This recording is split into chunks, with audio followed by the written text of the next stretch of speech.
Amin. Saudara, kita masih dalam seri Come Follow Me. Kita dari minggu ketiga dan akan berakhir serinya di minggu keempat, minggu depan, saudara ya. Dan judul khotbah hari ini, judulnya sebuah pertanyaan. Will ye also go away? Atau apakah kamu akan pergi juga? Nah, saya akan memulai khotbah hari ini dengan sebuah pernyataan.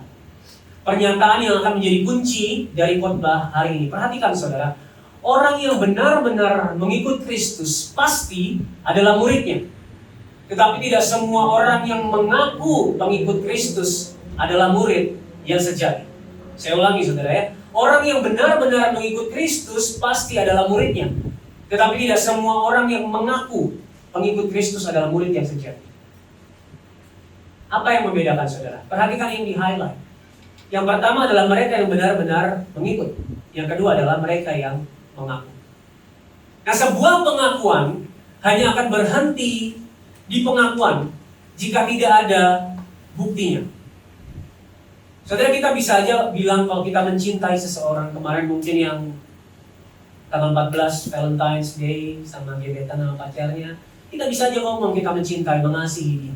Tapi kalau nggak ada bukti kalau kita mencintai, kalau kita mengasihi dia, tentu dia akan bertanya, mana buktinya?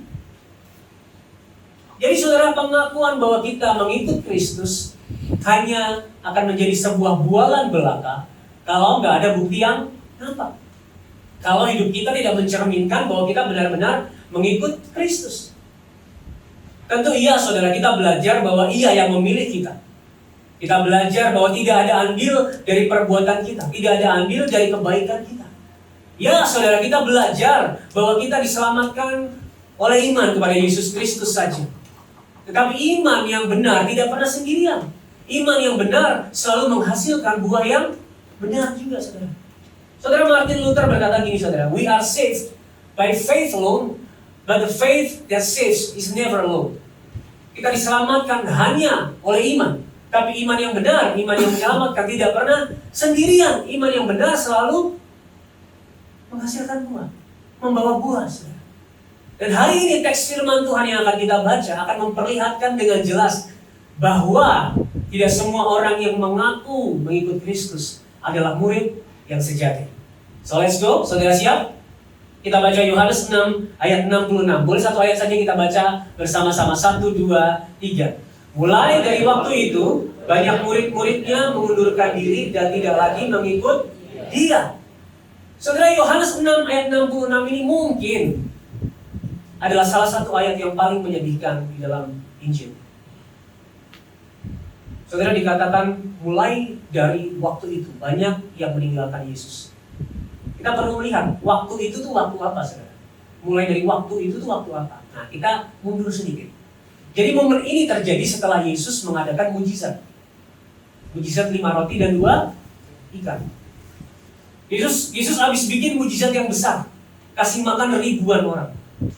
Nah, setelah mujizat yang spektakuler itu, makin banyak orang yang mengikuti Yesus. Makin banyak orang yang mendengar khotbah Yesus, berjalan bersama Yesus. Nah, Injil Yohanes menyebut mereka ini murid.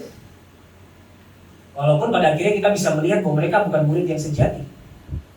Karena apa? Karena mereka secara lahiriah ada. Mereka ikut, mereka hadir. Tapi ujungnya mengundurkan diri dan tidak lagi mengikuti Yesus. Akhirnya mereka meninggalkan Yesus.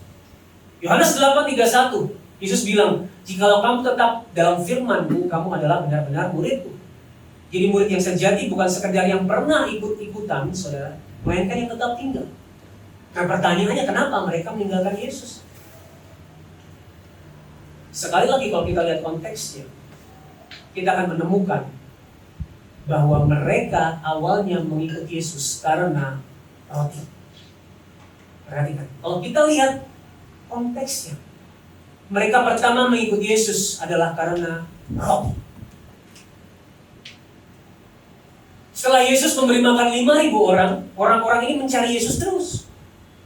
Dikatakan ketika nggak ketemu, mereka cari terus. Tapi pada akhirnya, Yesus menyingkapkan kerinduan hati mereka yang asli sebenarnya. Dikatakan Yohanes 6 ayat 26, Yesus menjawab mereka, Aku berkata kepadamu, sesungguhnya kamu mencari aku bukan karena kamu telah melihat tanda-tanda, melainkan karena kamu telah makan roti itu dan kamu kenyang. Yesus buka motivasi terdalam mereka dengan sebuah perkataan yang tajam, yang menyinggung mungkin ya saudara. Yesus bilang, kamu ikut aku cuma pengen dapat makan. Masukkan nasi kotak, saudara.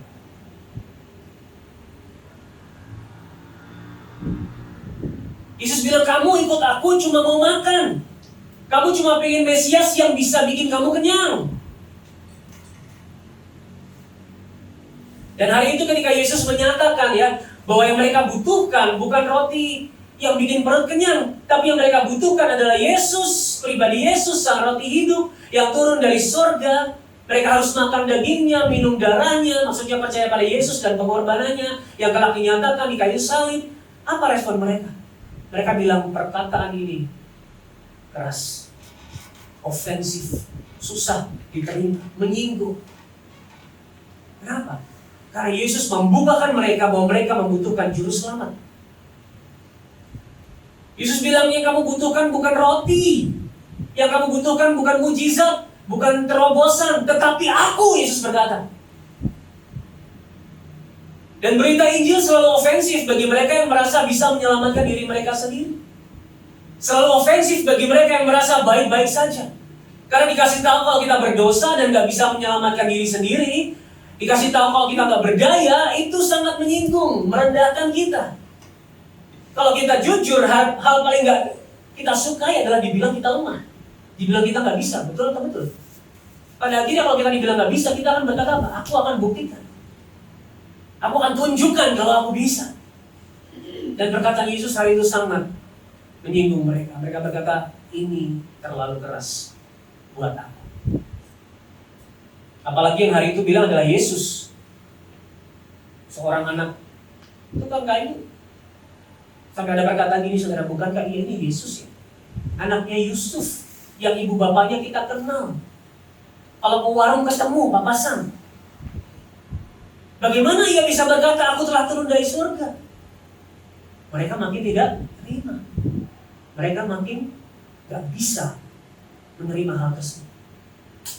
Saudara perhatikan ini. Lucu ya saudara. Ini sebuah boneka Yesus yang bisa dipeluk, bisa ngomong saudara. Boneka ini bisa ngomong ayat Alkitab. Ini saya ambil dari situs Amazon saudara. Itu contoh-contoh ayat yang bisa boneka ini katakan.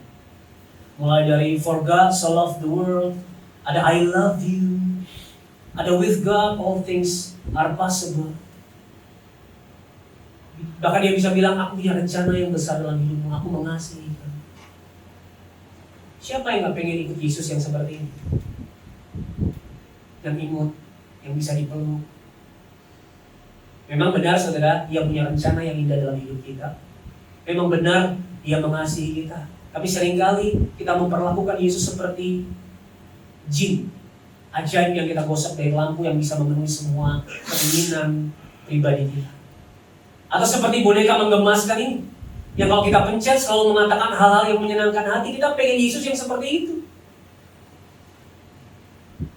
Tetapi dalam Injil Yohanes 6, kita justru melihat sisi Yesus yang berbeda. Ia bukan hanya mengeluarkan kata-kata yang menghibur, ia memberi perkataan yang hari itu mengguncang. Dan hari itu Yesus tidak menuruti ambisi, tidak menuruti harapan, keinginan egois para orang-orang yang berkata pengikutnya. Sebaliknya ia meruntuhkan ekspektasi mereka. Ia menyatakan diri bahwa ia adalah roti hidup yang turun dari surga. Dan itu keras. Itu mengagetkan. Gak heran banyak yang meninggalkan. Gak heran banyak orang yang berhenti memilih mengikuti dia. Karena Yesus yang mereka temui bukanlah sosok yang mereka inginkan di dalam bayangan mereka. Bukan sosok yang mereka harapkan. Mereka tersandung sebuah kebenaran bahwa Yesus Kristus Mesias yang mereka inginkan itu gak ada. Yang sesuai konsep mereka. Mereka pengen roti mujizat, tapi mereka gak pengen Mesias yang nanti disalibkan. Mereka cuma mau ikut Yesus versi mereka. Dan hari itu ketika Yesus mengungkapkan bahwa yang dibutuhkan dalam mengikut Kristus adalah penyerahan total kepadanya, iman kepada pengorbanannya, dan bukan sekadar antusiasme karena mujizat, mereka memilih untuk cabut. Dan hari itu peristiwa yang tertulis dalam Yohanes 6 bekerja sebagai alat penampi memisahkan gandum dan sesat. Murid-murid yang hanya menyandang label pengikut ini terbang seperti sekam ketika perkataan Yesus dengan keras bertiup seperti angin, menyisakan gandum, menyisakan murid yang sejati di sekitarnya. Saudara, kali itu bisa kita simpulkan bahwa pemberitaan Injil itu sendiri adalah sarana yang Tuhan pakai untuk membedakan antara pengikut Kristus yang sungguh-sungguh dan mereka yang hanya menyandang gelar pengikut. Karena dimanapun firman diberitakan dengan setia, dimanapun firman diberitakan untuk menyatakan hati Tuhan yang sebenarnya, di situ pula banyak orang-orang yang memilih pergi.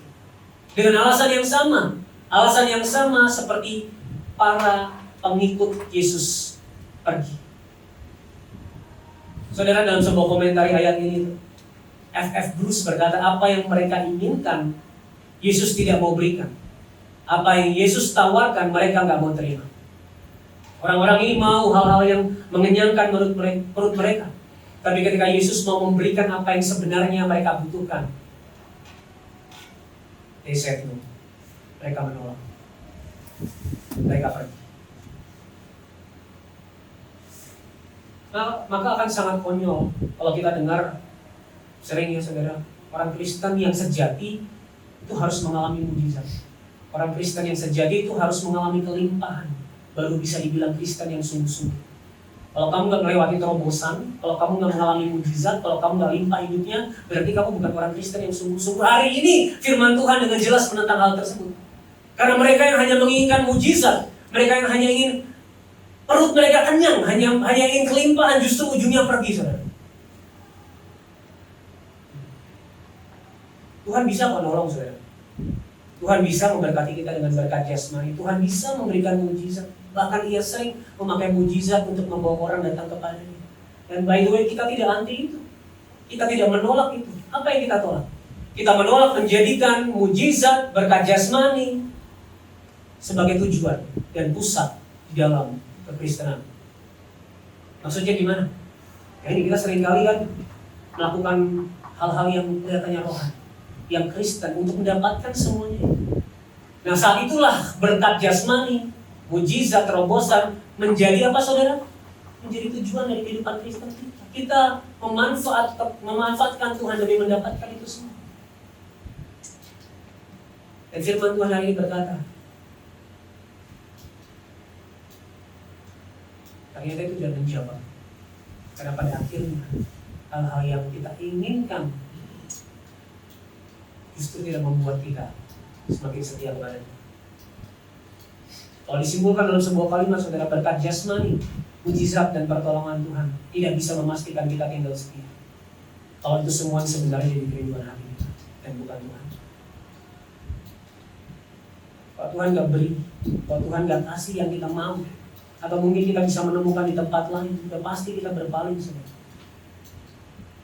Dan Alkitab dengan jelas hari ini mengekspos itu semua. Saudara, David Guzik bilang ini bagus banget, saudara.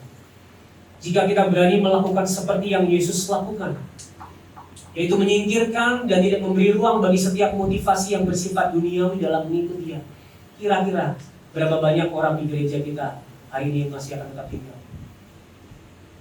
Keras, saudara.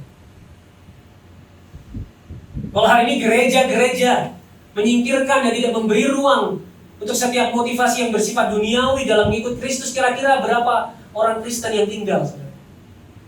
Dilanjutkan, saudara, saya nggak tulis tapi dilanjutkan seperti ini. Kenyataannya banyak gereja justru menarik orang dengan alasan-alasan yang bersifat lahiriah. Yesus dipresentasikan seolah-olah sebuah solusi instan untuk membereskan masalah hidup, seperti roti yang mengenyangkan perut yang lapar. Padahal orang yang datang kepada Kristus dengan motivasi semacam itu pada akhirnya akan menghadapi satu dari dua hal kemungkinan. Entah mereka sungguh-sungguh dibawa oleh Roh untuk mengenal dan menyembah Allah dalam kebenaran, atau akan terbukti bahwa sejak awal mereka memang tidak pernah menerima anugerah dari Bapa untuk benar-benar mengikuti Yesus.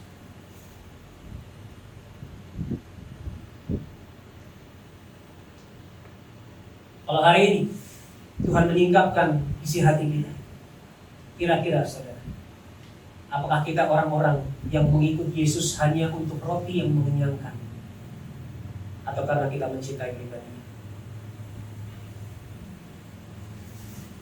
Saya akan lemparkan pertanyaan reflektif. Apa alasan kita mengikut Yesus? Pribadinya atau perut kita sendiri? Apa alasan kita beribadah? Apa alasan kita melayani? Pribadi Yesus atau ambisi pribadi, keinginan pribadi?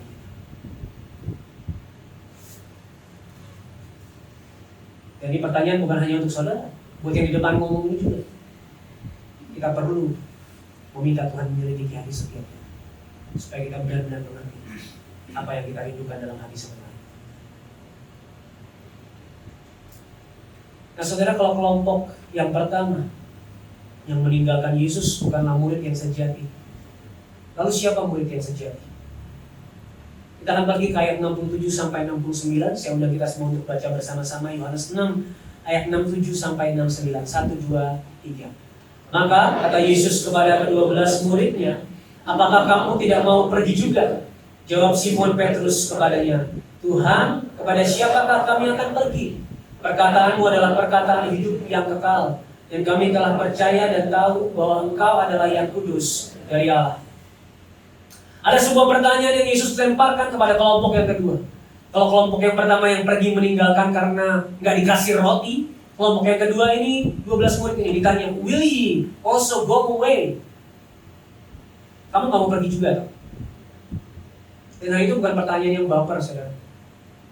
Pertanyaan yang baper kalau kita ditinggalkan orang-orang gitu ya, terus sisa sedikit, terus kita bilang, kamu nggak mau pergi juga? Tapi pertanyaannya supaya kita dikasihani, supaya mereka nggak pergi juga. Bukan gitu, saudara. Ini pertanyaan yang menantang para murid. Dan tebak siapa yang menjawab pertanyaan ini mewakili murid yang lain? Simon Petrus. Dan dia menjawab bukan secara eksplisit bilang, enggak, kami nggak mau pergi. Dia menjawab dengan satu kalimat tanya yang begitu indah, Tuhan, kepada siapakah kami akan pergi? Seakan-akan dia mau bilang gini, saudara, kami juga sempat goyah kayak mereka. Waktu lihat banyak orang yang meninggalkanmu karena ajaran yang begitu berat, kami juga diuji. Hati kami juga bergumul. Apakah kami juga pergi dengan yang lain? Tapi kemudian hati kami disadarkan bahwa kami tidak memiliki tempat lain selain Engkau. Maka dia bertanya, Tuhan, kepada siapakah kami akan pergi? Dia menunjukkan kepada kita bahwa mengikut Yesus tidak pernah netral. Pilihannya selalu antara Yesus atau tidak sama sekali. Kita nggak bisa bilang benar-benar mengikut Yesus tapi menginginkan rotinya aja. Ada amin, saudara? Karena itu sama sekali berarti tidak mengikut Yesus. Kita nggak bisa bilang benar mengikut Yesus tapi kita cuma mau pertolongannya, terobosan dan berkatnya saja. Itu sama sekali tidak mengikut Yesus. Tidak ada 50%. Kita nggak bisa bilang kita benar-benar mengikut Yesus tapi kita menerima apa yang dunia tawarkan. Ada amin. Itulah sebabnya Petrus berkata, nggak ada tempat lain selain Engkau. Kemana kami harus pergi? Dia berkata, nggak ada tempat lain kami aman, kami sukacita, kami untuk selain bersama Yesus. Dan hari itu kita melihat makna miskin di hadapan Allah. Dan jadi benar-benar bahwa apapun yang kita punya tidak ada artinya kalau kita di luar Dia. Saudara, di minggu pertama kita belajar bahwa murid adalah mereka yang sadar akan anugerah yang mereka terima. Dan kesadaran itu akhirnya melahirkan respon untuk menyerahkan hidup seutuhnya bagi Yesus. Minggu lalu kita belajar bahwa murid adalah mereka yang tinggal dekat dengan Yesus, yang punya relasi dengan Yesus lebih dari segala kesibukan. Dan hari ini kita belajar, kita melihat bahwa murid sejati adalah mereka yang menyadari bahwa tidak ada tempat lain untuk datang dan tinggal selain Yesus Kristus. Dan inilah perbedaan murid versi dunia dan kemuridan versi Kristen. Saudara, kalau saudara lihat kemuridan versi dunia, murid harus bisa sendiri. Udah diajarin nih ngerjain soalnya dari awal sampai akhir, sekarang kerjakan sendiri. Harus mandiri, harus bisa sendiri. Tapi dalam kekristenan, murid Kristus yang sejati adalah mereka yang menyadari bahwa mereka tidak bisa sendiri. Adalah mereka yang sepenuhnya bergantung kepada Sang Guru. Adalah mereka yang sepenuhnya bersandar kepada Yesus. Dan kesadaran inilah yang pada akhirnya membuat kita bisa mengikut Yesus, memberikan hidup kita seutuhnya. Hidup bagi Dia. Tapi saudara, dunia ini selalu menawarkan hal yang lain. Dunia selalu berkata kayak gini, uang adalah tempat yang bisa membuatmu aman selain Yesus. Ada kok tempat yang kamu aman selain Yesus. Di uang. Popularitas adalah tempat yang bisa membuat kamu puas selain Yesus. Ada tempat yang bisa bikin kamu puas selain Yesus. Popularitas. Pengakuan manusia adalah tempat yang bisa membuatmu utuh selain Yesus. Ada kok tempat kamu bisa utuh selain Yesus. Ini pengakuan manusia. Dengan dunia yang selalu menunjukkan hal seperti ini, dengan dunia yang selalu menawarkan hal yang seperti ini, bagaimana kita bisa tetap berkata, Tuhan, kepada siapakah kami akan pergi? Karena sejatinya kita sering terpikat dengan apa yang dunia katakan, terpikat dengan apa yang dunia tawarkan. Ayat 68 dan 69 menjawab pertanyaan ini. Petrus bilang gini, saudara, perkataanmu adalah perkataan hidup yang kekal. Kami telah percaya dan tahu bahwa Engkau adalah yang kudus dari Allah. Ketika Petrus berkata perkataanmu adalah perkataan yang membawa hidup, ia bukan hanya sekedar mempertahankan Yesus sebagai seorang guru. Ada yang lebih dalam dari itu. Saudara, dalam Injil Yohanes, dari awal pribadi Yesus dan firman tidak pernah bisa dipisahkan. Sejak awal kita diberitahu bahwa pada mulanya adalah firman. Yesus adalah firman yang menjadi daging. Artinya apa yang Yesus katakan, apa yang Yesus firmankan, mengalir langsung dari siapa dirinya. Perkataan Yesus bukan sekedar ajaran, bukan sekedar motivasi, bukan sekedar penguatan, tapi adalah pernyataan dirinya. Dan di pasal yang sama Yesus menyatakan dirinya sebagai roti hidup. Dan perhatikan, roti ini adalah simbol kebutuhan paling mendasar manusia. Tanpa roti, kalau sekarang tanpa nasi, saudara ya, makan meja pakai nasi, tanpa nasi kita nggak bisa bertahan hidup, saudara.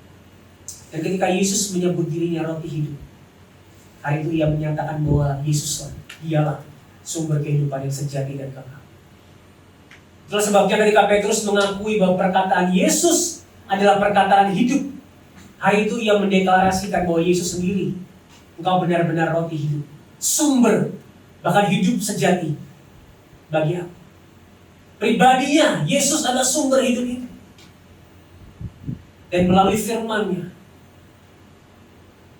hidup sejati, hidup yang kekal diberikan kepada kita. Hidup yang sejati nggak berasal dari roti jasmani yang hanya mengenyangkan sementara. Hidup yang sejati bukan juga hasil dari mujizat yang wow atau pengalaman emosional yang sesaat aja, saudara. Hidup kekal, hidup yang sejati datang dari Kristus sendiri. Ayat 63 Yesus bilang, perkataan-perkataan yang kukatakan kepadamu adalah roh dan hidup. Dan firman-Nya hari itu membawa kehidupan, karena Ia sendiri adalah sumber kehidupan itu. Kristus adalah sumber hidup. Firman-Nya adalah sarana hidup itu diberikan. Dan hidup kekal adalah anugerah yang mengalir dari dirinya.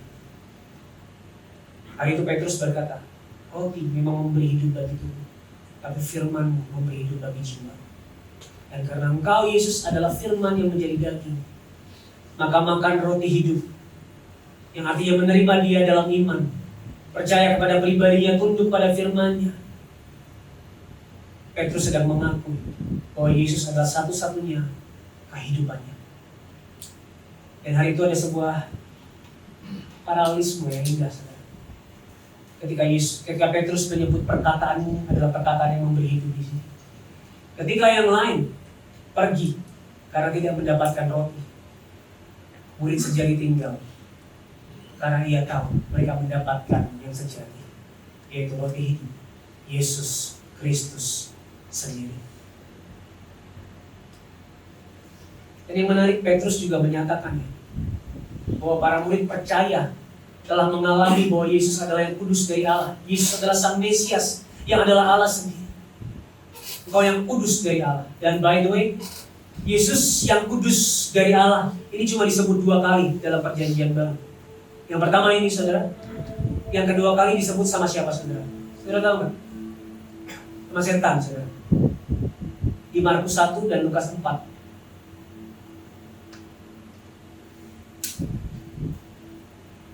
Yang satu oleh Petrus, yang kedua oleh setan. Menarik, saudara. Karena roh-roh jahat juga menyebut Yesus yang kudus dari Allah. Mereka tahu siapa Yesus, tapi mereka nggak tunduk kepadanya. Ini memberitahu kepada kita bahwa pengetahuan tentang Yesus tidak menyelamatkan. Pengakuan tentang Yesus tidak menyelamatkan. Hati yang sungguh-sungguh percaya bahwa yang kita butuhkan hanya Yesus, Sang Juru Selamat yang sejati, Sang hidup yang kekal. Oleh yang pada akhirnya memberikan kita kehidupan, keselamatan yang sejati. Mereka yang palsu pergi karena Yesus gak memenuhi harapan. Tapi mereka murid yang sejati tinggal karena melihat siapa Dia sebenarnya. Pertanyaannya tadi, bagaimana murid yang sejati bisa tinggal? Apa yang harus kita lakukan ketika dunia menawarkan tempat untuk berpaling?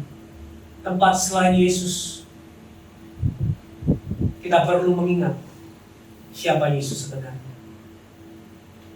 Sang roti hidup yang kudus dari Allah. Dan saudara, disalib sang roti hidup memberikan dirinya untuk memuaskan kelaparan jiwa kita karena dosa.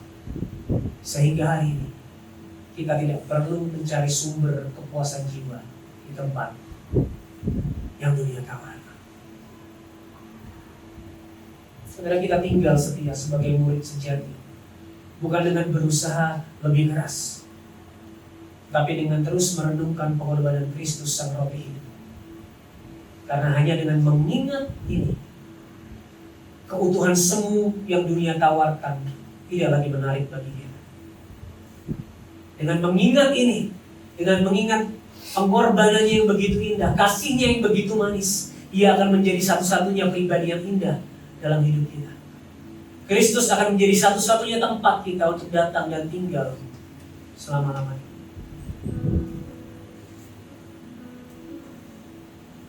Ada analogi yang begitu indah, saudara. Kalau kita sudah rasakan makanan yang enak, kita nggak akan lagi selera untuk makan makanan yang junk food misalnya seperti itu. Kalau kita udah rasain kopi yang enak, kita tidak akan lagi bisa menikmati kopi yang sasetan. Dan begitu pula dengan Kristenan.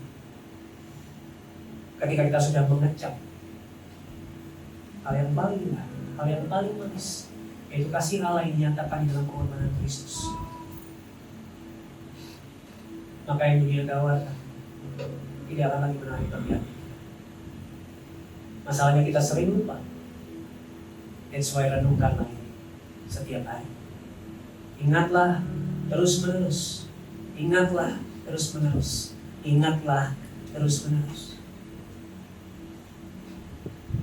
Bahwa lewat pengorbanannya, kita nggak perlu lagi mencari sumber kepuasan jiwa di tempat yang dunia tawarkan. Karena Kristus lebih dari cukup bagi kita. Karena Kristus terlalu indah bagi kita. Karena kasihnya terlalu manis bagi kita. Saudara, hari ini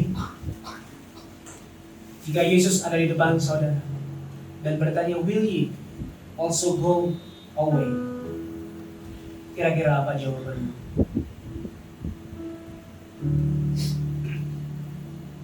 Kira-kira apa jawabanmu? Apakah kita akan pergi sambil berkata, perkataan ini terlalu berat. Yang aku mau cuma Yesus yang bisa memenuhi keinginanku, ambisiku, mengenyangkan perut. Yang aku mau apa yang Yesus bisa berikan, apa yang Yesus bisa lakukan. Aku nggak mau Mesias yang mati disalib. Aku nggak perlu itu. Yang penting aku puas dalam dunia. Kalau mau jujur, bukankah hampir semua dari kita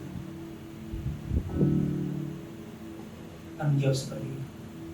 Tapi hari ini kiranya berita Injil, kabar baik yang begitu indah menata ulang hati setiap kita. Sehingga hari ini ketika Yesus bertanya, will you also go away? Apakah kamu akan pergi juga? Kita bisa berkata, Tuhan, pada siapa kami akan pergi? Tidak ada tempat selain Engkau. Tidak ada tempat selain Yesus. Tidak ada yang kami butuhkan selain Yesus. Maukah kita menjadi murid-murid yang menyadari bahwa Yesus adalah satu-satunya yang kita butuhkan? Amin. Mari kita bangkit berdiri bersama.